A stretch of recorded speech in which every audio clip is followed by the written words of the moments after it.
দুনিয়াতে 5 জন আল্লাহর ওলি ছিল। আমি ওলিদের নাম বলতেছি। একজনের নাম অদ্দুন, আরেকজনের নাম সুয়াউন, আরেকজনের নাম ইয়াগুস, আরেকজনের নাম ইয়াউব, আরেকজনের নাম নাসরুন। এই 5 আল্লাহর ওলি দুনিয়াতে ছিল। কিন্তু এই 5টা নাম এখনো কোরআনে আছে। বাকি কোরআনে এই 5 নাম এখন আল্লাহর ওলির নামে না, এখন এই 5টা নাম মূর্তি। বলেন এই 5 নাম এখন কিসের? আসলে এই 5 নাম ছিল কাদের? পরবর্তীতে নামগুলো কার হয়ে গেছে? হ্যাঁ, খুব ভালোভাবে বুঝবেন। এই 5টা নাম এখন হলো মূর্তি হিসাবে 5টা নাম প্রসিদ্ধ।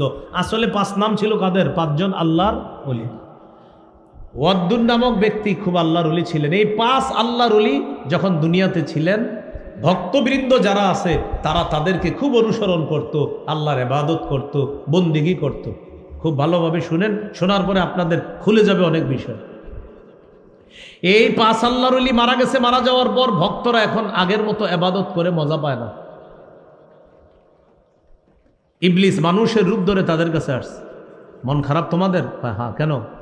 আল্লাহর ওলিরা ছিল দুনিয়াতে, এখন আর ইবাদত করতে মজা পাই না। আগে মজা পাইতাম, তাদের সাথে ইবাদত করতাম, এখনো ইবাদত করি, কিন্তু আগের মতো মজা পাই না।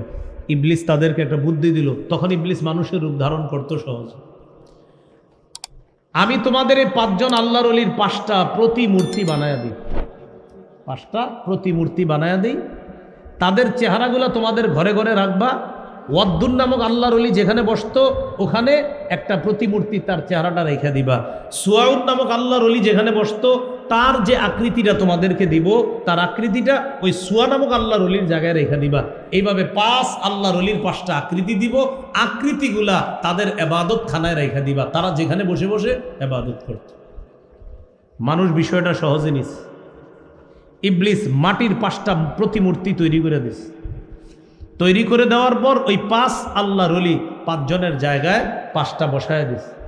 এখন এই মানুষগুলো আল্লাহর ইবাদত করে, কিন্তু এদেরকে দেখে তাদের ভালো লাগে, এদের ইবাদত করে না। কিন্তু ওই 5 জন মূর্তি যে আকৃতি তাদের ইবাদত করে না। বলেন ইবাদত করে কার? আল্লাহ। কিন্তু ভালো লাগে। এই যে আছে আমাদের আল্লাহর ওলি আছে, এই যে ওয়াদ্দুন আল্লাহর ওলি আছে, এই যে সুয়াউন আছে আল্লাহর ওলি, ভালো লাগে। এই জেনারেশন বিদায় নিছে। বুখারীর বর্ণনা, ফালাম্মা হালাকা উলাইকা, যখন তারা বিদায় নিছে, ওয়া তানাসসাখাল ইলমু, এবং যখন সঠিক জ্ঞান বিলুপ্ত হয়ে গেল, মূর্তির ব্যাপারে আল্লাহর ওলিদের ব্যাপারে সঠিক ধারণাটাও দুনিয়া থেকে দূর হয়ে গেল। পরবর্তী জেনারেশন দুনিয়াতে আসছে, আসার পর ইবাদত করে, কিন্তু আগের মতো ইবাদত করে না, ভালো লাগে না। ইবলিস তাদের কাছে আসছে, কি ব্যাপার? বা আমাদের আব্বা বাপদাদা যারা ছিল তারা 5 জন আল্লাহর ওলি, তাদেরকে দেখে ইবাদত করত, আমরাও তাদেরকে দেখে ইবাদত করি, কিন্তু ভালো লাগে না, মজা পাইতেছি না। হ্যাঁ, তোমাদের বাপদাদারা তাদের সামনে গিয়ে সেজদা দিত, তখন ভালো লাগতো। তোমরা এক কাজ করো, তাদের এই 5টা প্রতিমূর্তি এদের সামনে গিয়ে সেজদা দাও, দেখবা ভিতরে ভালো লাগবে। নাউজুবিল্লাহ, জোরে বলেন। বলেন তো, আল্লাহর ওলিদেরকে কেন্দ্র করে কি পূজা শুরু হয়ে গেল? হ্যাঁ বলেন, কি পূজা? সবাই বলেন, কি পূজা? আল্লাহর ওলিদেরকে কেন্দ্র করে 5টা মূর্তি পূজা দুনিয়াতে শুরু হলো। এই হলো দুনিয়াতে মূর্তি পূজার ইতিহাস। এর আগে পৃথিবীতে মূর্তি পূজা ছিল না। তো মুসলমান বর্তমান জামানায় মুসলমান মূর্তির সামনে যায় না। মূর্তির সামনে যায় ওই ধর্মের মানুষ, মূর্তি পূজা করে না বা দুর্গা পূজা করে না। কিন্তু মুসলমান দরগাকে কেন্দ্র করে শিরিক নামক কর্মকাণ্ডে মুসলমান লিপ্ত হয়। অন্য ধর্মের মানুষরা তারা তাদের দেবদেবীদের সামনে যায়, এটা তাদের ধর্মীয় ব্যাপার। কিন্তু আমাদের ধর্মের মানুষরা দরগার মধ্যে গিয়ে শিরকি কর্মকাণ্ডে লিপ্ত হয়। আল্লাহ রসুল বললেন, 7টি ধ্বংসাত্মক অপরাধ যা সমাজকে ধ্বংস করবে, দুনিয়া আখেরাত বরবাদ করবে। 1 নাম্বার শিরিক করা। আল্লাহ আমাদেরকে শিরিক থেকে হেফাজত করবে। 2 নাম্বার সেহের করা, জাদু করা। আপনাদের প্রতি আমার একটা আবদার থাকবে, কোনো শত্রুকেও কখনো জাদু করেন না, সেহের করবেন না। মনে করেন একজন আপনি দেখতে পারেন না, যে ওরে আমার ভালো লাগে না, ওরে আমি মারমু, আপনি ঠিক আছে ওরে 2টা ঘুষি দেন, কিন্তু জাদু করেন না। কথার কথা, ঘুষি দিয়েন না, কিন্তু কথার কথা বললাম। যদি মনে করেন ঘুষিও দিবেন, জাদু করবেন, তো আমি বলবো 2 অপশনের মধ্যে একটা ঘুষি দিয়েন, কিন্তু জাদু করেন না। সে কথার কথা বললাম। এ হলো 2 নাম্বার। 3 নাম্বার, ওয়াকাতলুন নাফসিল্লাতী হারামাল্লাহু ইল্লা বিল হক, অন্যায়ভাবে কোনো মানুষকে হত্যা করা।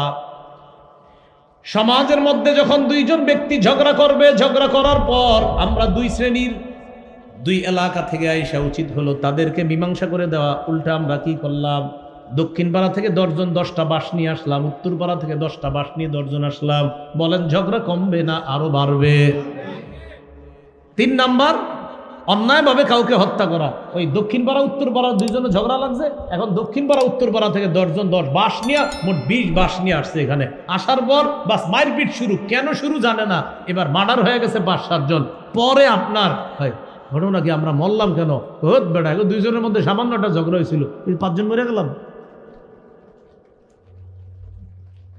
আল্লাহ রাসূল নিষেধ করছেন কতলুন নফস, অন্যায়ভাবে কাউকে হত্যা করা যাবে না।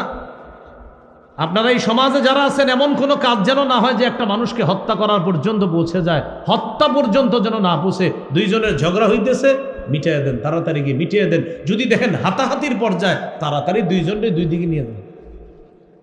কিন্তু আমরা কি করি, বাঁশ নিয়ে আরো আসি।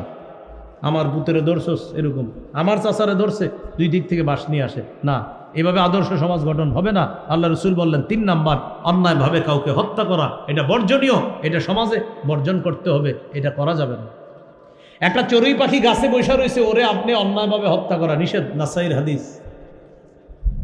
রাসূলুল্লাহ সাল্লাল্লাহু আলাইহি সাল্লাম বলেন, মান কাতালা উসফুরান আবাসা, কোন ব্যক্তি যদি অন্যায়ভাবে একটা চড়ুই পাখিকে হত্যা করে, আজ্জা ইলাল্লাহি ইয়াউমাল কিয়ামা, চড়ুই পাখি কিয়ামতের ময়দানে আল্লাহর কাছে মামলা দিবে।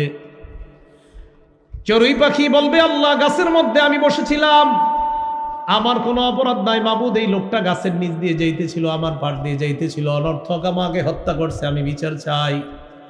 ওয়ালাম ইয়াকতুলনি লিমান ফাআ, মাবুদ, লোকটা যদি আমাকে জবাই করে খেয়ে ফেলতো, আমার কোনো আফসোস ছিল না, কারণ আমি তার জন্য ছিলাম হালাল। বিসমিল্লাহ বলে জবাই করে খাইলে আমার কোনো আফসোস ছিল না। আল্লাহ, আমার কোনো দোষ নাই, আমি বসেছিলাম, অনর্থক আমাকে হত্যা করছে, আল্লাহ আমি বিচার চাই। চড়ুই পাখি মানুষের বিরুদ্ধে আল্লাহর কাছে বিচার দিবে। নাসাই শরীফের বিশুদ্ধ হাদিস। পাখি যদি মানুষ না ছাড়ে, তাহলে মানুষ মানুষে ছাড়বে? ইয়াজিউল মাকতুলু বিল কাতিল, নিহত ব্যক্তি হত্যাকারী হাত ধরে আল্লাহর কাছে নিয়ে যাবে। আল্লাহ, এই লোক আমারে হত্যা করছে, রক্ত পড়তে থাকবে, আমি বিচার চাই, আমার কি অপরাধ ছিল, এই লোকের বিচার চাই। তাহলে আমার সাথে একটু সবাই বলেন, বলেন হত্যা নামক অপরাধের চিন্তাও মাথায় আনা থেকে আল্লাহর কাছে পানা চাই। তাহলে আমরা ঝগড়াঝাটি হইতে পারে, মানবিমান, কিন্তু হত্যা এই জাতীয় না। একজনের উপরে আঘাত, তার অঙ্গহানি করা, তার পা হানি করা, এইগুলোতে আমরা যাব না। যে 2 জনের ঝগড়া হইতে পারে, কিন্তু সেটা যেন তার কানে আঘাত, চোখে আঘাত, তার শরীরে আঘাত, এবং আমি তার একটা হাত শেষ করে দিলাম, একটা আঙ্গুল কেটে ফেললাম, এই পর্যন্ত যেন না যায়। এটা আল্লাহ রাসূল নিষেধ করছেন যে এগুলা হওয়া যাবে না। পাথর স্থাপন করবে, বলেন কি স্থাপন করবে? পাথর। রাসূল সাল্লাল্লাহু আলাইহি সাল্লামের বয়স 35 বছর, নবুয়ত প্রকাশের 5 বছর আগের ঘটনা। কাবা ঘর পুনর্নির্মাণ করছে কাফেররা, কি টাকা দিয়ে? হালাল টাকা দিয়ে। তারা একসাথে হয়েছে, হওয়ার পরে বলল, আমরা আল্লাহর ঘরটা আবার বানাবো, তবে হালাল টাকা, হারাম টাকা লাগাবো না ঘরের মধ্যে। এখন হালাল টাকায় আপনার ঘর পুরাটা হয় না, হালাল টাকায় ছোট্ট একটা ঘর হয়েছে। কিন্তু ঘরের আয়তন হলো যে বর্তমানে যারা হজ উমরায় গেছেন, যাওয়ার পর দেখবেন একটা রাউন্ড আছে পাশে, এই ঘেরাও করা জায়গা পুরাটা হলো আপনার ওই কাবার এরিয়া ছিল। এখন ওইটাকে বলা হয় হাতিমে কাবা। এখন ওই পুরা ঘর বানাইতে গেলে কি নাই? টাকা নাই। হালাল টাকা দিয়ে অত বড় ওটা বানানো যাবে না। এখন হালাল টাকা দিয়ে বর্তমানে যে কাবাটা আমরা দেখি, এতটুকু হয়েছে হালাল টাকায়, তো বাকিটা আর হালাল টাকা ছিল না, করতে পারেনি। তো যাই হোক, কাবাঘর নির্মাণ হয়ে গেছে। নির্মাণ করার পর এবার পাথর স্থাপন করবে কে? কাবা। এখন পাথরটা হলো একটা মর্যাদাপূর্ণ পাথর। হাদিসের মধ্যে আসছে, এই পাথরের জবান থাকবে কিয়ামতের ময়দানে, যে চুমা দিছে তার পক্ষে পাথর আল্লাহর কাছে সাক্ষী দিবে যে আমারে চুমা দিছে, আল্লাহ আপনি তাকে মাফ করে দেবেন। এই পাথরকে স্থাপন করবে কাবার ওই কোনায়। আরবের নিয়ম হইল, ওটের পানি খাওয়া নিয়া, ঘোড়ার পানি খাওয়া নিয়া ঝগড়া লাগা যায়। সেই ঝগড়া কখনো 2 বছর, কখনো 10 বছর, কখনো বংশ পরম্পরায় চলতে থাকে। ঝগড়া লাগছে কি নিয়ে? ওটে হের পানি কেন খাইল, এটা নিয়ে ঝগড়া শুরু হয়েছে। এখন বংশের পর বংশ, তোরে ওসিয়ত করে গেলাম, আমি ঝগড়াটা শেষ করে যেতে পারলাম না, তুই করবি, এরকম ওসিয়ত করে যেত ঝগড়া। যে এই যুদ্ধ যেন না থামে, ওসিয়ত করা যেত।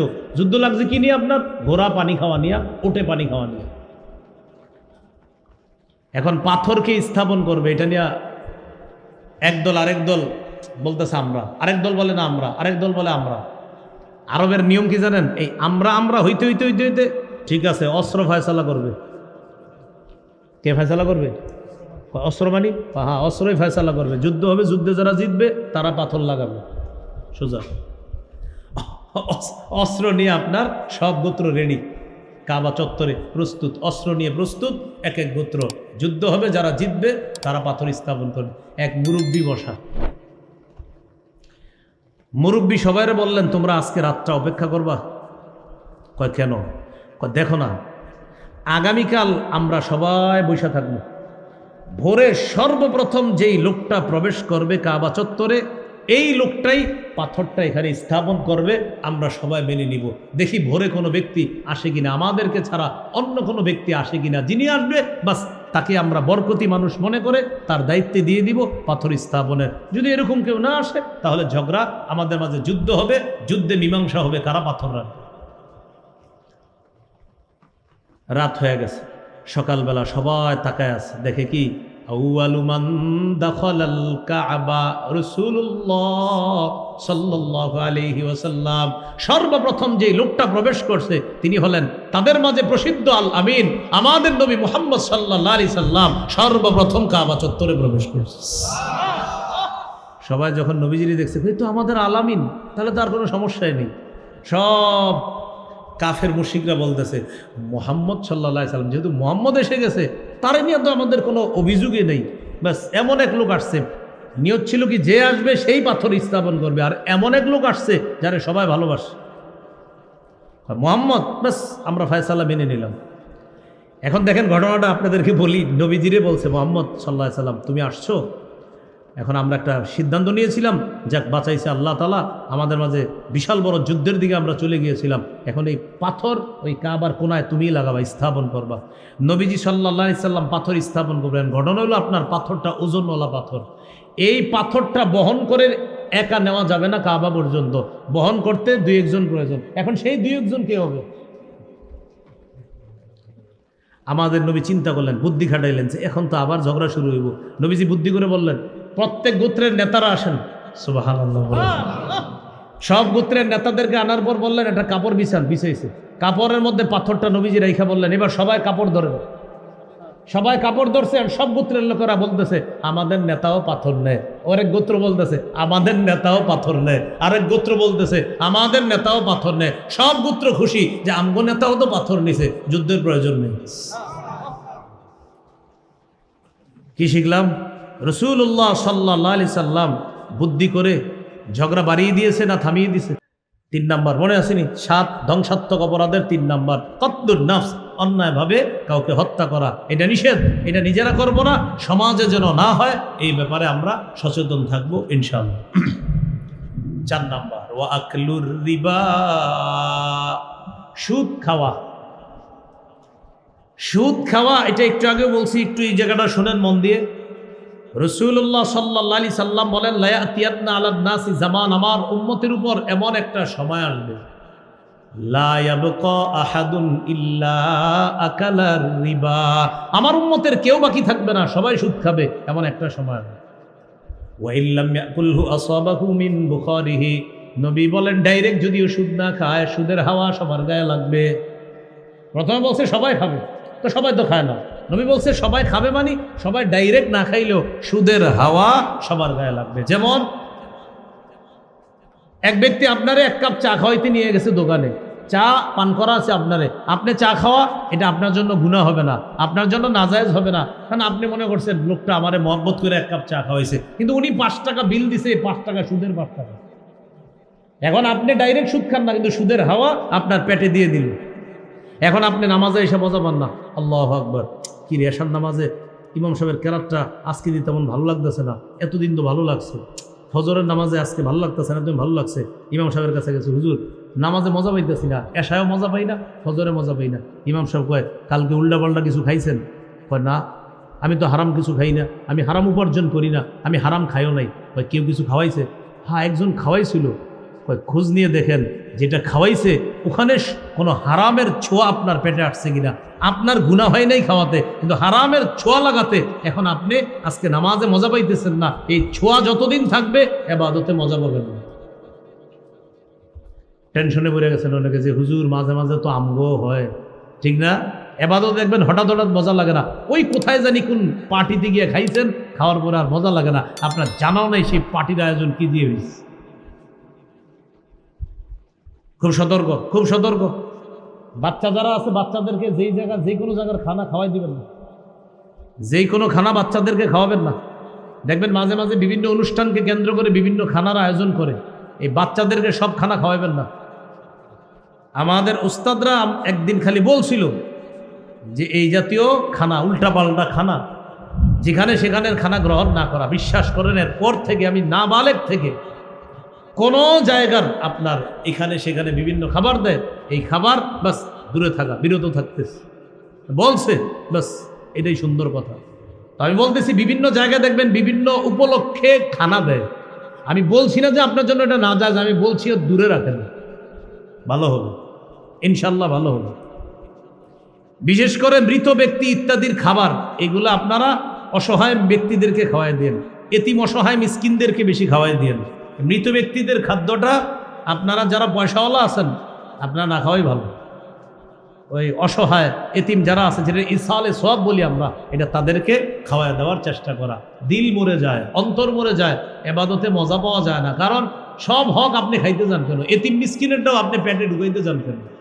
আমি বলছি না আপনার জন্য নাজায়েজ হয়ে যাচ্ছে, বলছিলাম সব জায়েজে আপনি পেটে ঢুকাইতে হবে, বিষয়টা এমন না। কারণ কোন ছোঁয়া আপনার পেটে আসবে আপনি তো জানেন না। আল্লাহ আমাদেরকে হেফাজত করেন। তাহলে 4 নাম্বার আকলুর রিবা, সুদ খাওয়া। এক ঘরে 4 ভাই, 3 ভাই ভালো আছে, 1 ভাই সুদ খায়।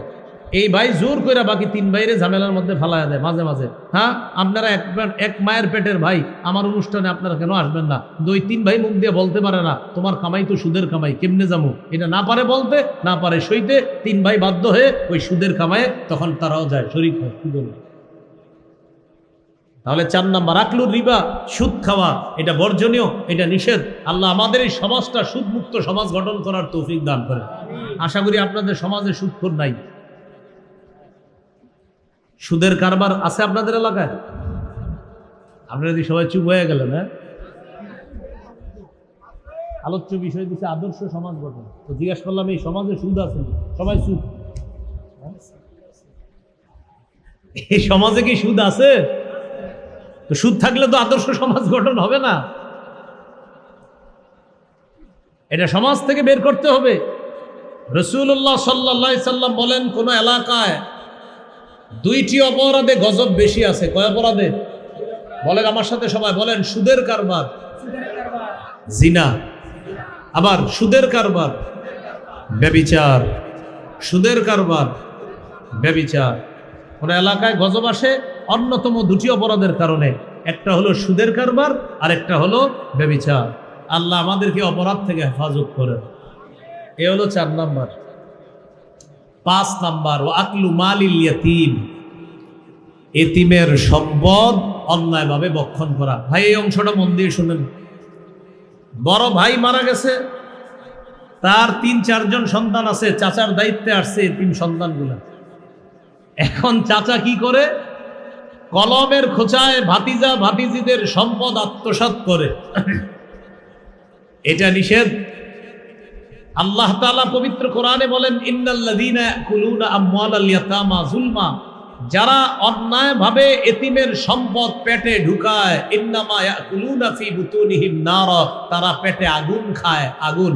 বলেন তো, যারা এতিমের সম্পদ খায় তারা কি খায়? আগুন খায়। 4 পারা 17 নম্বর পৃষ্ঠার একদম শেষে আছে, যারা অন্যায়ভাবে এতিমের সম্পদ খায়, আত্মসাৎ করে, তারা আগুন খায় পেটের মধ্যে। সাবধান, এতিমের সম্পদের দিকে তাকায়েনও না, ওর মাথায় হাত রাখেন।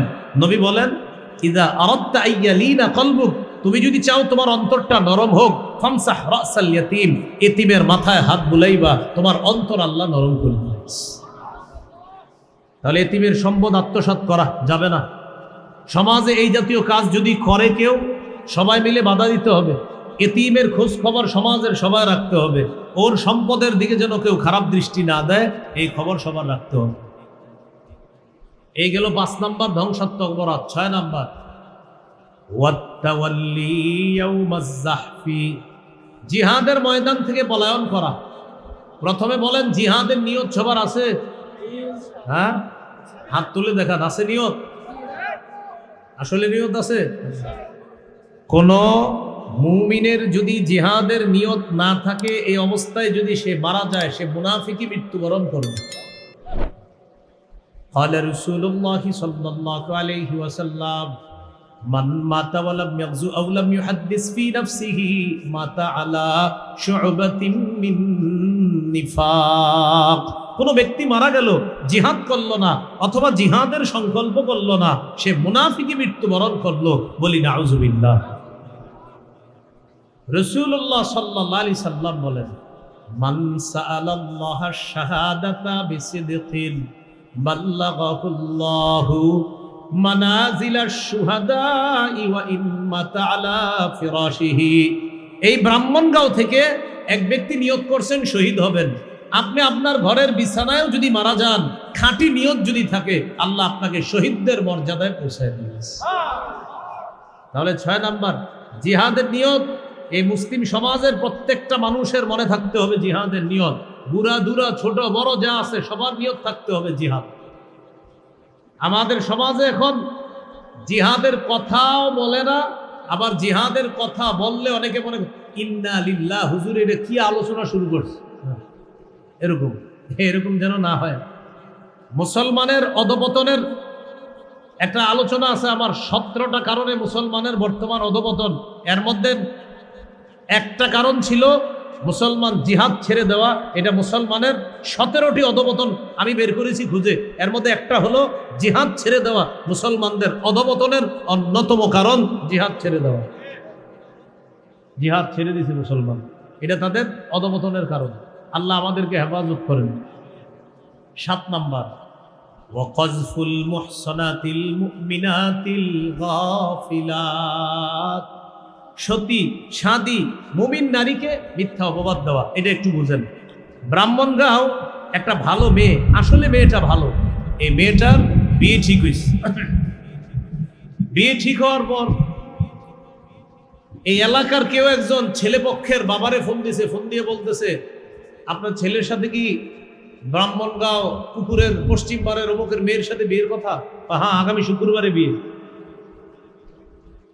বিয়ে তো আগামী শুক্রবারে, কথার কথা। তাহলে বিয়ে ঠিক করে ফেলছেন? হ্যাঁ। কিছু বলে নাই? কি বলবে? সব কিছু যাই না শুনে আগাইছেন? কি যাই না শুনে? মেয়ের পক্ষ কিছু বলে নাই? ভাই কি বলার? তার মানে সব কিছু বলছে, তারপরে তো আগাইছেন। আচ্ছা রাখি, আসসালামু আলাইকুম। কিলো এই যে আপনি কথাটা বললেন, নবীজি বলছেন এটা ধ্বংসাত্মক সমাজের জন্য। কসফুল মুহসানাতিল মুমিনাতিল গাফিলাত, একটা সতী সাদী মুমিন নারীর উপর তুমি কেন মিথ্যা অপবাদ দিলেন? নিষেধ। এটা দুনিয়া ধ্বংস হবে, আখিরাতও ধ্বংস করবেন আপনি। আল্লাহ আমাদেরকে হেফাজত করেন। এই গেল আপনার বর্জনীয়। তাহলে আসেন আদর্শ সমাজ গঠনে মৌলিক 2টি কাজে গুরুত্ব দেওয়া। আল্লাহ রসুলের পক্ষ থেকে করণীয় গুলো করা, আল্লাহ রসুলের পক্ষ থেকে বর্জনীয় গুলো বর্জন করা। করণীয় যত আছে সব করতে হবে, বর্জনীয় গুলো বর্জন করতে হবে। বিশেষ করে বর্জনীয় বিষয়গুলা মনে রাখা। বর্জনীয় বিষয়গুলোর মধ্যে ছিল মাদক দ্রব্য থেকে সমাজকে মুক্ত করতে হবে, জুয়া থেকে সমাজ মুক্ত করতে হবে, দেব দেবীর সামনে মুসলমান যাবে না, ভাগ্য গণনায় মুসলমান বিশ্বাস করবে না, মুসলমান শিরিক ছেড়ে দিতে হবে, সমাজ থেকে শিরিকের কোনো গন্ধ থাকলে দূর করতে হবে। মুসলমান একজন আরেকজনকে জাদু করবে না, জাদুর মাধ্যমে একটা ঘর, একটা পরিবার, একটা সমাজকে নষ্ট করে দেওয়ার জন্য জাদুর প্রভাব যথেষ্ট। ভাই ওই এলাকায় মেয়ে বিয়ে দিব না, কেন? ওই এলাকার মানুষগুলা কুফুর শিরিক বেশি করে, এরকম বলে। এটা এটা এটা দূর করতে হবে সমাজ থেকে। এরা কুফরি করে বেশি, শিরিক করে বেশি, এগুলা করা যাবে না। আর আমি আপনাদেরকে মোহাম্মতের সাথে বলছিলাম, শত্রুকেও জাদু করবেন না, শত্রুকেও কখনো জাদু কর। প্রয়োজনে যে আপনি ওর সাথে রাগ করছেন, ওর একটা থাপ্পড়ও যদি দেন কথার কথা, জাদু করেন না, কখনো জাদু করেন না। 3 নাম্বার ছিল এই হাদিসে হত্যা করা অন্যায়ভাবে। আমরা কোনো পাখি অন্যায়ভাবে হত্যা করব না, সুদ খাওয়া। আর একটা হলো এতিমের সম্পদ অন্যায়ভাবে আত্মসাৎ করা, এগুলো বর্জনীয়। জিহাদের ময়দান থেকে পলায়ন করা, এগুলো বর্জনীয়। আরেকটা হলো সতী সাদী মুমিন নারীর উপর মিথ্যা অপবাদ দেওয়া, এগুলো বর্জনীয়। আল্লাহ আমাদেরকে কথাগুলা বুঝে শুনে আমল করার তৌফিক দান করেন। সূরা আনআমের 151 নম্বর আয়াতে কি বলে আল্লাহ দেখেন, ওয়াযারু যাহিরাল ইসমি ওয়া বাতিনা, তোমরা গুনাহ ছেড়ে দাও, প্রকাশ্য গুনাহ, গোপন গুনাহ। ওয়াযারু, তোমরা ছেড়ে দাও, যাহিরাল ইসমি ওয়া বাতিনা, তোমরা প্রকাশ্য পাপ ছেড়ে দাও, গোপন পাপ ছেড়ে দাও। বলেন তো পাপ ছেড়ে দেওয়ার আদেশ করেছেন কে? আপনারা আজকে এই প্যান্ডেলের নিচে যে মানুষগুলো আছেন, এই মানুষগুলো এই মুহূর্তে ওয়াজ শুনে নিয়ত করতে হবে যে আমি যেই পাপের মধ্যে বর্তমানে জড়িয়ে আছি, যেহেতু আমার আল্লাহ বলছে পাপ ছেড়ে দিতে, আমি এই পাপগুলা ছেড়ে দিব ইনশাআল্লাহ। এটা হলো আল্লাহর আদেশ পালন করা। এটা কি বলেন তো? করণীয়। বলেন কি? আল্লাহ বলছে কি পাপ ছাড়তে হবে, তো এখন আমার এই আল্লাহর আদেশ পালন করতে হবে। এবার আপনাদের সামনে গুরুত্বপূর্ণ অংশটা বলি, আরেকটা হলো বর্জনীয়, যেটা করা যাবে না। সূরা আনআমের 151 নম্বর আয়াতে আল্লাহ বলেন, ওয়ালা তাকরাবুল ফাওয়াহিশা মা যাহারা মিনহা ওয়া মা বাতান, তোমরা প্রকাশ্য অশ্লীলতার কাছে যেও না, গোপন অশ্লীলতার কাছে যেও না। অশ্লীলতা কাকে বলে? সূরা বনী ইসরাঈলের 32 নম্বর আয়াতে আল্লাহ বলেন, ওয়ালা তাকরাবুজ জিনা ইন্নাহু কানা ফাহিশা, তোমরা জিনার কাছে যেও না। জিনা হলো অশ্লীলতা। আওয়াজ হচ্ছে কেন? ফ্যানের কারণে? তো ফ্যান সরাই দেন, মাইকে ডিস্টার্ব হলে ফ্যান লাগবে না। ওয়ালা তাকরাবুজ জিনা, আল্লাহ বলেন তোমরা জিনার কাছেও যেও না। ইন্নাহু কানা ফাহিশা, জিনা অশ্লীল কাজ, এটা মন্দ কাজ। 18 নম্বর পারা 11 নম্বর পৃষ্ঠাে আল্লাহ তাআলা বলেন, ইন্নাল্লাযীনা ইউহিব্বুনা আন তাশিআল ফাহিশাতু ফিল্লাযীনা আমানু লাহুম আযাবুন আলীম, নিশ্চয়ই যারা মুমিনদের মাঝে অশ্লীলতা ছড়িয়ে দিতে চায় তাদের জন্য রয়েছে যন্ত্রণাদায়ক শাস্তি। কি ছড়িয়ে দিতে চায়? অশ্লীলতা। বলেন সবাই কি? অশ্লীলতা। অশ্লীলতা ছড়ানোর ব্যাখ্যা কি হতে পারে? আপনারা 4 জন মোবাইল চালান, একজনে আরেকজনের মোবাইলে কিছু অশ্লীল পাঠাইলেন, এটা অশ্লীল ছড়াইয়া দিলেন। আপনি আপনার বন্ধুকে বললেন নতুন একটা বিষয় আসছে মোবাইলে, তোর মোবাইলে পাঠাবো, আপনি 10 জনের মোবাইলে এটা পাঠিয়ে দিলেন, আপনি অশ্লীলতা ছড়িয়ে দিলেন। আল্লাহ বলে যারা ইমানদারদের মাঝে অশ্লীলতা ছড়িয়ে দেয় তাদের জন্য রয়েছে যন্ত্রণাদায়ক শাস্তি। সমাজের 10টা মানুষ, আমরা সমাজের অংশ, একজন 9 জনের মোবাইলে অশ্লীলতা ছড়িয়ে দিল, সে একটা আদর্শ সমাজ গঠনে বড় বাধা। এই মানুষটাকে সবাই মিলেমিশে ঠিক করার, সংশোধন করার চেষ্টা করতে হবে। এটা আল্লাহ বললেন, ওয়ালা তাকরাবুজ জিনা, তোমরা জিনার কাছেও যেও না। ইন্নাহু কানা ফাহিশা, জিনা এটা অশ্লীল কাজ, এটা খারাপ কাজ। এখন জিনা কাকে বলে দেখেন, সহিহ বুখারীর বর্ণনা 6612 নম্বর হাদিস, 6697 নম্বর হাদিস, এই 2 হাদিসের মধ্যে আছে, ক্বালা রাসূলুল্লাহ সাল্লাল্লাহু আলাইহি ওয়াসাল্লাম, ইন্নাল্লাহা কাতাবা আলা ইবনি আদম হাজ্জাহু মিনাজ জিনা আদরাকা যালিকা লা মাহালা, আল্লাহ তাআলা আদম সন্তানকে জিনার পরীক্ষা দ্বারা পরীক্ষা করবেন। ফাজিনাল আইনি আন-নাজরু, চোখের জিনা হলো দেখা, বলেন চোখের জিনা কি? চোখের জিনা হলো দেখা, যাকে সরাসরি দেখা চোখের জিনা, তাকে মোবাইলে দেখা চোখের জিনা। যাকে সরাসরি দেখা হারাম, তাকে মোবাইলে দেখা হারাম। যাকে রাস্তাঘাটে দেখা হারাম, তাকে নাটক সিনেমায় দেখা হারাম। যাকে সরাসরি দেখলে চোখের জিনা হয়, তাকে নাটক সিনেমা মোবাইলে টেলিভিশনে দেখলে চোখের জিনা হয়। এখন আপনারাই বলেন কয়টা ঘর বাকি আছে এটা থেকে? নাটক সিনেমা দেখে না এমন ঘর আছে? আছে না, এখনো আছে এমন ঘর যে ঘরের মানুষ অনেক সচেতন, কিন্তু খুব মুশকিল। আপনি ধার্মিক মানুষ ঘরের মধ্যে, কিন্তু আপনার ছেলে আপনার মেয়ে ওরা আড়ালে অশ্লীল দেখতেছে, যেটা আপনি জানেন না।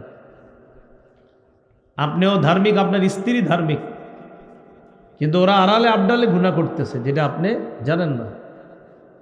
অনেক ভালো ভালো মানুষ যারা নামাজ পড়ে রোজা রাখে সব ঠিক আছে, কিন্তু তিনি ভয়ঙ্কর অশ্লীল বিষয় দেখে, নজর হেফাজত করতে পারে না। রাসূলুল্লাহ সাল্লাল্লাহু আলাইহি সাল্লাম বললেন চোখের জিনা দেখা। এই জন্য আল্লাহ পবিত্র কোরআনের মধ্যে বলেন কুল্লিল মুমিনিনা ইয়াগুদ্দু মিন আবসারিহিম ওয়া ইয়াহফাজু ফুরুজাহুম। নবী মুমিন পুরুষদেরকে আপনি বলেন তারা যেন নজর হেফাজত করে আর লজ্জাস্থান হেফাজত করে, নজর যেন নিচে রাখে, লজ্জাস্থান হেফাজত করে।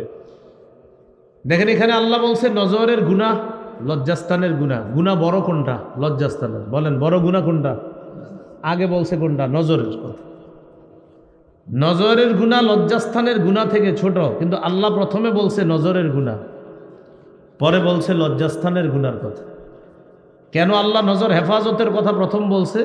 লজ্জাস্থানের গুনার ভূমিকা হলো নজরের গুনাহ। লজ্জাস্থানের গুনার ভূমিকা নজর। নজর দিয়ে সর্বপ্রথম দেখে, তারপর কল্পনায় আনে, তারপর বিভিন্নভাবে লজ্জাস্থানের গুনাহ পর্যন্ত সে পৌঁছে যায়। বলি নাউজুবিল্লাহ। এই জন্য আল্লাহ পবিত্র কোরআনে বললেন নবী আপনি মুমিন পুরুষদেরকে বলে দেন তারা যেন তাদের নজর নিচে রাখে, লজ্জাস্থান হেফাজত করে। আল্লাহ আমাদের সকলকে কুদৃষ্টি থেকে হেফাজত করেন। ক্বালা রাসূলুল্লাহ সাল্লাল্লাহু আলাইহি ওয়াসাল্লাম, নবীজি বলেন বুদ্দু আবসারাকুম, তোমরা তোমাদের নজর হেফাজত করো। নজর হেফাজত করো, হাত অন্য মানুষকে কষ্ট দেওয়া থেকে হেফাজত করো। তোমরা তোমাদের লজ্জাস্থান হেফাজত করো, আমি নবী তোমাদেরকে জান্নাতে নেওয়ার জামিন হয়ে যাব। তো বুখারীর হাদিসে নবী বললেন ফাজিনাল আইনি আন-নাজরু, চোখের জিনা হলো দেখা। ওয়া জিনাল লিসান আল মানতিক, মুখের জিনা হলো কথা বলা। ঘন্টার পর ঘন্টা এমন মানুষের সাথে কথা বলা যার সাথে দেখা দেওয়া হারাম, তার সাথে ঘন্টার পর ঘন্টা মোবাইলে কথা বলা হারাম। ঘন্টার পর ঘন্টা কথা বলতেছে, মোবাইলে কথা বলতেছে। তাও কি আবার নেক্সট শুরুতে ধোকা। রমজান মাসে ইমাম সাহেবরা এসে কয় হুজুর আমরা দুইজন সারা রাত কথা বলি সাহারির সময় জাগায় দেওয়ার জন্য। হারাম। ওয়াজিনাল লিসান আল মানতিক, মুখের জিনা হলো কথা বলা। চোখের জিনা দেখা, মুখের জিনা কথা বলা। ওয়ান নাফসু তামান্না ওয়া তাশতাহি, নবী বলেন অন্তরের জিনা হলো কল্পনা করা। অন্তরের জিনা কল্পনা করা, চোখের জিনা দেখা, হাতের জিনা স্পর্শ করা, নাকের জিনা ঘ্রাণ নেওয়া, কানের জিনা যার কথা শোনা হারাম তার কথা কান দিয়ে শোনা, এটা কানের জিনা। যাকে দেখা হারাম তার শরীরে স্পর্শ করা হাতের জিনা। যার সাথে দেখা দেওয়া হারাম তাকে মোবাইলে আপনি SMS লিখলেন, এটা আপনার হাতের জিনা হচ্ছে। আল্লাহ আমাদেরকে হেফাজত করেন। সবাই কি কথা বুঝতেছেন? আল্লাহ কি বললেন?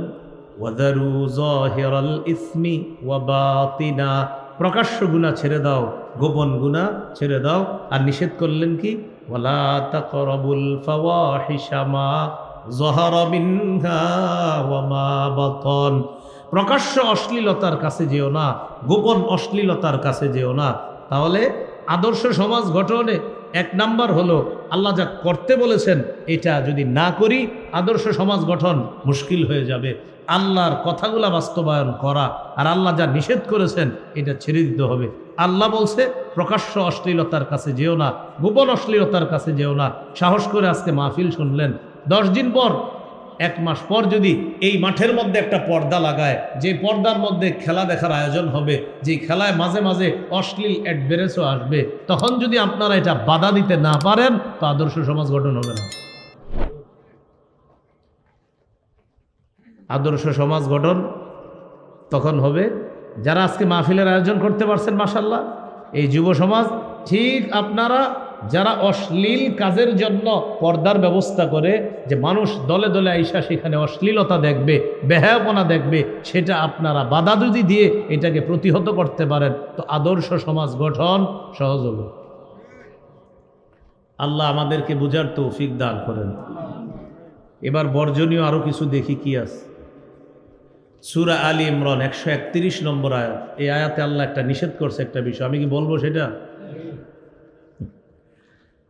ইয়া আইয়ুহাল্লাযীনা আমানু লা তাকুলুর রিবা, হে ঈমানদারগণ তোমরা সুদ খেও না। কি খেও না? সমাজের মধ্যে কয়টা ঘর দেখাইতে পারবেন যেই ঘরের মানুষ সুদের সাথে জড়িয়ে নাই? আল্লাহ বললেন হে ঈমানদারগণ তোমরা সুদ খেও না। আলোচ্য বিষয় আদর্শ সমাজ। বলেন কি সমাজ? বলেন সবাই জোরে। এখন আদর্শ সমাজের 90% লোক সুদ খায়। কথার কথা, যদি সুদ খায় আর মনে করেন ওয়াজ শুনলেন তো আদর্শ সমাজ গঠন হবে না, সুদ ছেড়ে দিতে হবে। আল্লাহ বলছে সুদ খাওয়া যাবে না, তাহলে সুদ খায়ও না, এটা আল্লাহ নিষেধ করছে। এবার বর্জনীয় আরো কিছু বলি। সূরা মাইদা 90-91 নম্বর আয়াতে আল্লাহ বলেন ইয়া আইয়ুহাল্লাযীনা আমানু ইন্নামাল খামরু ওয়াল মাইসিরু ওয়াল আনসাবু ওয়াল আজলামু রিজসুম মিন আমালিশ শাইতান ফাজতানিবুহু লাআল্লাকুম তুফলিহুন। আল্লাহ বলেন হে ঈমানদারগণ। বলেন কারে ডাক দিছে? সবাই সবাই হে, আরো জোরে হে। বলেন কারা ঈমানদার? বলেন আমরা। তাহলে আমাদেরকে ডাক দিয়ে আল্লাহ এই আয়াতে 4টা বর্জনীয় পাপের কথা বলতেছে। ইন্নামাল খামরু মদ, ওয়াল মাইসিরু জুয়া, ওয়াল আনসাব দেব দেবী, আজলাম ভাগ্য নির্ণয়ক স্বর, রিজসুম মিন আমালিশ শাইতান এগুলো নাপাক, শয়তানের কাজ। ফাজতানিবুহু তোমরা বিরত থাকো। আয়াতে আল্লাহ তাআলা 4টি বর্জনীয় পাপের কথা বললেন। 1 নম্বর বললেন ইন্নামাল খামরু মদ। মদ দ্বারা উদ্দেশ্য মাদক দ্রব্য। সমাজের মধ্যে যেই মাদক দ্রব্য ছড়িয়ে আছে, ইয়াবা, বাবা, গাঁজা, হিরোইন, ফেন্সিডিল, আফিম, কানাডা ড্রাই, মাস্তুত, শ্যাম্পেন, ডাইল ইত্যাদি, ভ্যান গাড়ির চিপা চুপা, চা দোকানের পিছনে ইত্যাদি যা আছে এই সব নিষেধ। এগুলো কি? হ্যাঁ বলেন না সবাই। না আপনারা কি মনে করছেন একটা ওয়াজে আদর্শ সমাজ গঠন হয়ে যাবে? এ তো গঠনের রূপরেখা বলতেছি। বলেন মদ কি নিষেধ? বলেন কি এটা? এটা কি বাংলাদেশি নিষেধ না আমাদের সমাজেও নিষেধ? তাহলে আমাদের সমাজে মদ কি? এই মদ দ্বারা উদ্দেশ্য বলেন মাদক দ্রব্য কি নিষেধ? এখন মাদক দ্রব্যে কি আমাদের এই আদর্শ সমাজের যুবকরা জড়িয়ে আসেনি? নিষেধ। এখন এই সচেতন যুবকদের কাজ হবে মাদক দ্রব্যের সাথে যে যুবকরা জড়িয়ে আছে ওদেরকে ফিরাতে হবে, তাহলে আদর্শ সমাজ গঠন হবে। মাহফিল দিয়ে আদর্শ সমাজ গঠন সম্ভব না। মাহফিলে শুধু হুজুর বলে যাবে, কিন্তু আদর্শ সমাজ গঠনে এলাকার এই মুরব্বী যারা আছে, যুবক যারা আছে, প্রত্যেকে কাজ করতে হবে, একদম প্রতিদিন কাজ করতে হবে। তাহলে মদ এটা নাপাক। মদ দ্বারা উদ্দেশ্য মাদক দ্রব্য, ইয়াবা, বাবা, গাঁজা, হিরোইন, ফেন্সিডিল সব নিষিদ্ধ। এখন গাঁজা তো প্রায় সমাজে আছে। আর বাবার নাম শুনছেন নি আপনারা? শুনছেন। ইয়াবা, তো এগুলা সমাজে থাকা যাবে না, এগুলা দূর করতে হবে, এগুলা নিষেধ, এগুলা বর্জনীয়। আয়াতে 2 নাম্বার ওয়াল মাইসির জুয়া। এখন আপনাদের মাথায় এসে গেছে হুজুর জুয়া আমরা কেউ খেলি না, এবার দেখেন খেলেন কিনা জুয়া। চা দোকানের সামনে অনেকে দাঁড়ায় রয়েছে, হঠাৎ এক যুবক আরেক যুবরে বলতেছে এই ওভারে 10 রানের বেশি হতে পারে, যদি না হয় এত, হইলে এত। জুয়া আসেনি, ব্যাস জুয়া নিষেধ। এটা আপনি বাধা দিতে হবে, এটা নিষেধ। জুয়া খেলতেছে, টান টান মুহূর্তে, উত্তেজনা মুহূর্তে, বাস এবার বলে এই ওভারে 4 হবে বা 6 হবে, এত টাকা বাজি, বাস জুয়া খেলতেছে।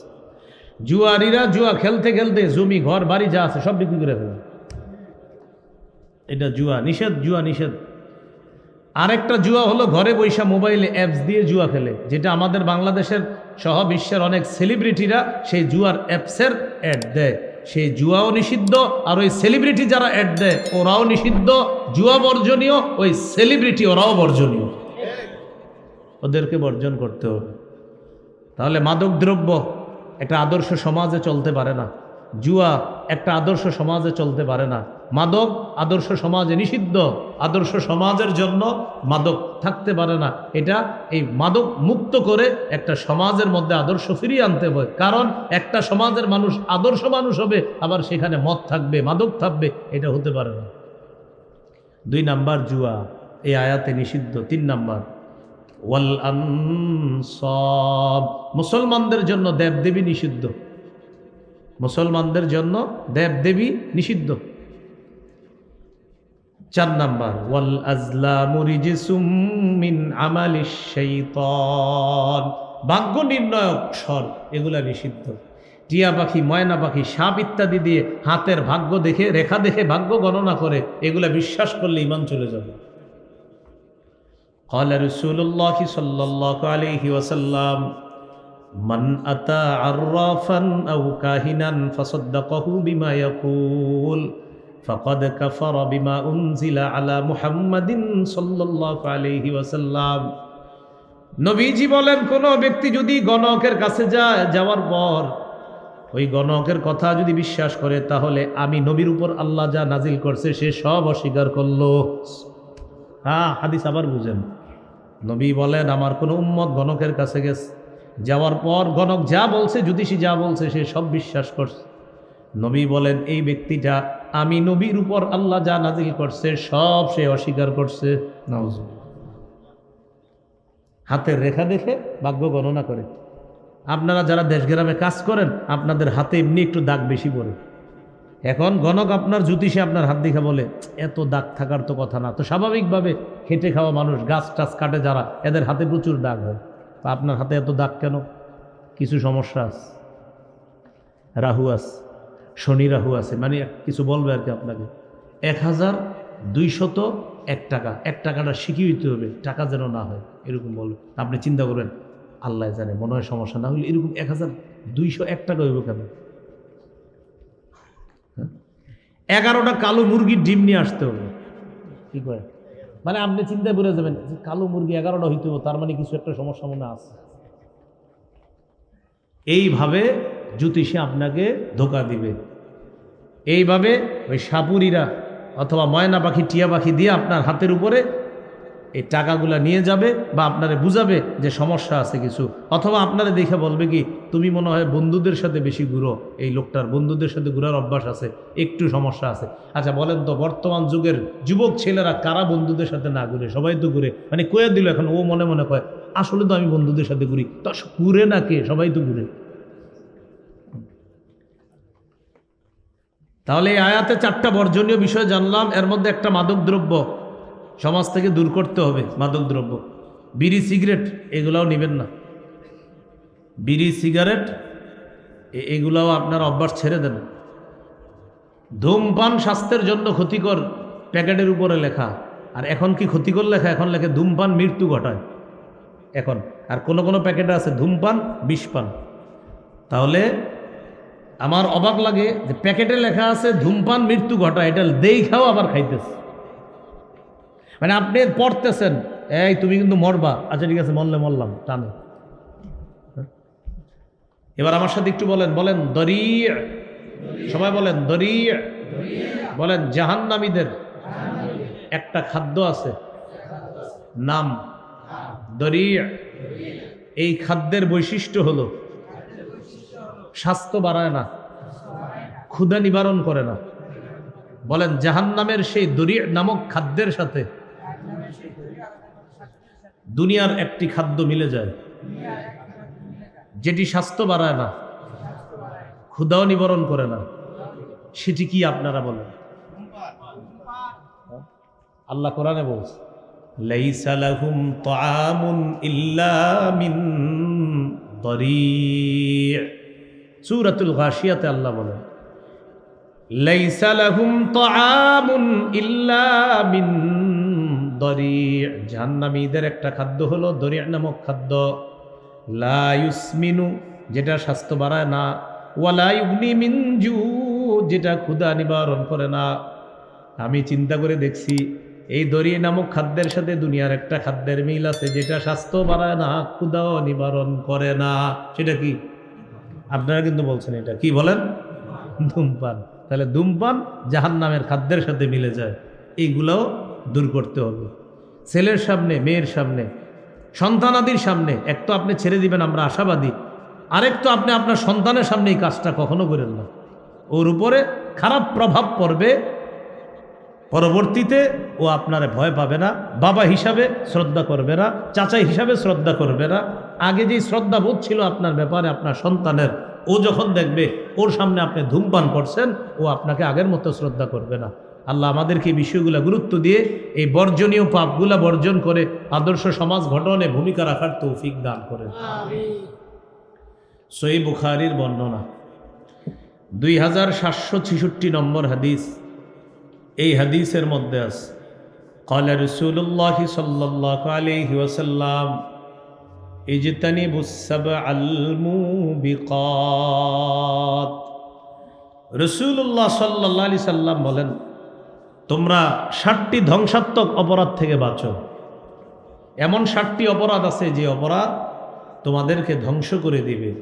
ক্বালু ওয়া মা হুন্না ইয়া রাসূলুল্লাহ। সাহাবীগণ বললেন, হুজুর এই 7টি অপরাধ কি আপনার কাছে জানতে চাই। নবীজি বললেন, 1 নাম্বার আশ-শিরকু বিল্লাহ, আল্লাহর সাথে শিরিক করা। বলেন আল্লাহর সাথে কি করা? শিরিক করা। নিষেধ, শিরিক করা যাবে না। আজকে আপনারা একটা মাহফিল করছেন, মাশাআল্লাহ, তাফসীরুল কোরআন মাহফিল। এখন এই জায়গায় মনে করেন আবার এরকম একটা মাহফিলের নাম দিয়ে কেউ শিরিকের কাজ করলো। কিসের কাজ করলো? নাম দিছে কি? বলেন না কি দিছে? কিন্তু কাজ করছে কিসের? শিরিকের। হলো? আরে বলেন না সবাই, হলো কাজটা? তাহলে শিরিক নিজেরা করব না, করতে দিব না। বলেন নিজেরা করব না, কি করতে দিব না, এটাতে রাজি আছেন? তাহলে এই কালীগঞ্জ কোথাও যদি শিরিকের কর্মকাণ্ড হয়, ওলামায়ে কেরাম যদি বাধা দিতে চায়, সবাই একসাথে আলেমদেরকে সহযোগিতা করবেন ইনশাআল্লাহ। তাহলে শিরিক সমাজ থেকে দূর করতে হবে। নিজে শিরিক করব না, পরিবারের কাউকে শিরিক করতে দিব না। সমাজে শিরকি কোনো আস্তানা কর্মকাণ্ড থাকলে সেই শিরকি আস্তানা আমরা দূর করার চেষ্টা করব। সূরা নিসার 48 নম্বর আয়াতে আল্লাহ বলেন, ইন্নাল্লাহা লা ইয়াগফিরু আন ইউশরাকা বিহি, নিশ্চয় আল্লাহ তাআলা তার সাথে শিরিকের অপরাধ আল্লাহ ক্ষমা করেন না। সূরা মাঈদার 72 নম্বর আয়াতে আল্লাহ বলেন, ইন্নাহু মান ইউশরিক বিল্লাহ ফাকাদ হারামাল্লাহু আলাইহিল জান্নাহ, যে ব্যক্তি আল্লাহর সাথে শিরিক করে তার উপর আল্লাহ জান্নাত হারাম করে দেয়। ওয়া মাওয়াহু জাহান্নাম, তার ঠিকানা হলো জাহান্নাম। ওয়া মাওয়াহুন নার, তার ঠিকানা আগুন জাহান্নাম। সূরা জুমারের 65 নম্বর আয়াতে আল্লাহ বলেন, ওয়ালাকাদ উহিয়া ইলাইকা ওয়া ইলাল্লাযীনা মিন ক্বাবলিক লাইন আশরাকতা লায়াহবাতান্না আমালুকা। নবীর প্রতি আল্লাহ ওহী নাজিল করে বলে, হাবিব যদি আপনি শিরিক করেন আপনার সব আমল বরবাদ হয়ে যাবে। আমাদের নবীকে আল্লাহ ধমক দিতেছে, আপনি যদি শিরিক করেন অবশ্যই অবশ্যই আপনার আমল বরবাদ হয়ে যাবে। আমাদের নবী কখনো শিরিক করবে না, করতে পারেন না। আমাদের নবীকে ধমক দিয়ে আসলে আল্লাহ আমাদেরকে বুঝাইতেছে, সাবধান, তোমরা কখনো শিরিক করবা না, শিরিক করলে সব আমল বরবাদ হয়ে যাবে। নবী বললেন ধ্বংসাত্মক অপরাধ 7টি, এর মধ্যে 1 নম্বর হলো শিরিক করা। শিরিক করলে এই দুনিয়া ধ্বংস, আখিরাত ধ্বংস, সমাজ ধ্বংস হয়ে যাবে। একটা শিরিকের আস্তানা হাজারো মানুষকে ঈমান থেকে দূরে নেওয়ার জন্য যথেষ্ট। হাজারো মানুষ একটা শিরিকের আস্তানা। কিন্তু সমস্যা হলো আমাদের বাংলাদেশে শিরিকের আস্তানা নিয়ে কিছু বললে, মানে শিরিকের বিরুদ্ধে বললে একদল বেদাতি রাস্তায় নেমে যায়, কয় তারা আল্লাহর ওলির বিরুদ্ধে। কার বিরুদ্ধে? আচ্ছা বলেন তো, শিরিকের বিরুদ্ধে আর আল্লাহর ওলির বিরুদ্ধে একই লোক? আমরা কি আল্লাহর ওলিদের বিরুদ্ধে না শিরিকের বিরুদ্ধে? শাহজালাল রহমতুল্লাহর বিরোধিতা কোনো আলেম করছে বাংলাদেশে? কিন্তু শাহজালাল রহমতুল্লাহর কবরকে কেন্দ্র করে শিরিক করলে শিরিকের বিরুদ্ধে আগেও ছিলাম, এখনো আছি, মরণ পর্যন্ত শিরিকের বিরুদ্ধে আমাদের অবস্থা। শিরিক করা যাবে না। এই যে কথাটা আপনারা মাশাআল্লাহ খুব সুন্দর বুঝলেন। তাহলে আমরা আল্লাহর ওলিদের বিরুদ্ধে না, আমরা শিরিকের বিরুদ্ধে। আমরা কোনো আল্লাহর ওলির কবরকে কেন্দ্র করে কেউ যদি শিরিক করে, আমরা ওই শিরক দূর করে আল্লাহর ওলির কবরকে হেফাজত করব, যেন এই কবরে কেউ শিরিক না করে। তাহলে বলেন, আমরা কি কবর দূর করলাম না শিরিক দূর করলাম? তাহলে আল্লাহর ওলির কবরের কোনো সমস্যা করলাম নাকি আল্লাহর ওলির কবরকে শিরিক থেকে হেফাজত করলাম? যেই শিরিকের বিরুদ্ধে আলেমরা বলে, একদল বেদাতি রাস্তায় নেমে যায়, কয় হুজুররা আল্লাহর ওলিদের বিরুদ্ধে। আল্লাহ হেফাজত করেন আমাদেরকে। হ্যাঁ, আমরা গাজার বিরুদ্ধে। কোন মাজার কবরকে কেন্দ্র করে কেউ যদি গাঁজা সেবন করে, সে গাজার বিরুদ্ধে আমরা। এখন ওই গঞ্জিকাময় পরিবেশের বিরুদ্ধে আলেমরা যখন কথা বলে, সে গাঞ্জাখুররা রাস্তার মধ্যে নাইমা বলে হুজুররা আল্লাহর ওলির বিরুদ্ধে। হুজুররা বিরোধিতা করলো গাজার, বললো তাদেরকে বানায় দিল আল্লাহর ওলির বিরুদ্ধে। তাহলে ধ্বংসাত্মক অপরাধ কয়টি? 7টি। 1 নাম্বার শিরিক করা। শিরিক করলে সব ধ্বংস হয়ে যাবে। এই জন্য প্রিয় ভাইয়ারা, আপনাদের এই কালীগঞ্জ বলতেছি, যেহেতু আপনাদের এলাকা, এখানে শিরিকের গন্ধটন্ধও যদি থাকে কোথাও, চেষ্টা করেন এই গন্ধ দূর করার জন্য। বিশেষ করে মুসলমান যারা আছি, এই মুসলমানদের মধ্যে যদি কোনো শিরিকের গন্ধ থাকে, সেটা দূর করার চেষ্টা করেন। আপনি যদি বলেন হুজুর আমি সেখানে যাব না, হবে না। কারণ শিরিকের গন্ধ দূর না করলে সেই গন্ধ ছড়াবেই ছড়াবে। গন্ধ দূর করতে হবে। আল্লাহ আমাদেরকে বুঝার তৌফিক দান করেন। 2 নাম্বার ওয়াসসিহরু, জাদু করা। কি করা? জাদু করা। কোনোদিন আপনি আপনার শত্রুকেও জাদু করেন না। জাদু করলে পুরো পরিবার ধ্বংস হয়ে যায়। জাদুর মাধ্যমে একটা পরিবারকে শেষ করে দেয়, একটা ঘরের সব সদস্যগুলারে বিপদের মধ্যে ফেলে দেয়। কখনো জাদু টোনা এগুলো আমরা করব না। কুফুর, জাদু ইত্যাদি এগুলো আমরা কাউকে করব না। আমাদেরকেও যেন কেউ না করে, আমরা সব সময় হেফাজত থাকার চেষ্টা করব। ফজরের পরে কুল হু আল্লাহ 3 বার, ফালাক 3 বার, নাস 3 বার। মাগরিবের পরে কুল হু আল্লাহ 3 বার, ফালাক 3 বার, নাস 3 বার। জোহর আসর এশার পরে কুল হু আল্লাহ 1 বার, ফালাক 1 বার, নাস 1 বার। একটু পরে বিছানায় যখন শুইবেন, প্রতিদিন রাতে বিছানায় শোয়ার আগে কুল হু আল্লাহ 3 বার, ফালাক 3 বার, নাস 3 বার পড়ার পর এরপরে এইভাবে হাতে ফু দিবেন। ফু দিয়ে এইভাবে সামনের অংশটা মুছে দিবেন, পুরাটা মুছে দিবেন। তাহলে করণীয়গুলো করে আদর্শ সমাজ গঠনে আমরা ভূমিকা রাখবো। বর্জনীয়গুলো বর্জন করে আদর্শ সমাজ গঠনে যেন আমরা ভূমিকা রাখতে পারি। আল্লাহ তাআলা তৌফিক দান করেন। সুবহানাল্লাহি ওয়া বিহামদিহি, সুবহানাকাল্লাহুম্মা ওয়া বিহামদিক, আশহাদু আল্লা ইলাহা ইল্লা আনতা, আস্তাগফিরুকা ওয়া আতুবু ইলাইক। আমিন ওয়া আখিরু দাওয়ানা আলহামদুলিল্লাহি রাব্বিল আলামিন। এই বৃষ্টিকে উপেক্ষা করেও এখানে যারা আমরা শরীক হয়েছি, অংশগ্রহণ করলাম, যারা আমরা অনেক কষ্ট করে এই আলোচনা শুনলাম, আল্লাহ আমাদের সকলকে যেন জান্নাতে আবার সাক্ষাতের ব্যবস্থা করে দেয়। আমরা আল্লাহুম্মা সাল্লি আলা মুহাম্মাদি ওয়া আলা আলি মুহাম্মাদ কামা সাল্লাইতা আলা ইব্রাহিম ওয়া আলা আলি ইব্রাহিম ইন্নাকা হামিদুম মাজিদ। আল্লাহুম্মা, আরেকটা বাকি রয়েছে, ঘুষ। ঘুষ ঘুষ বলেন কি? সবাই বলেন। বৃষ্টির আওয়াজে বোঝা যাচ্ছে না, বলেন ঘুষ। এটা ভুলে গেছি বলতে।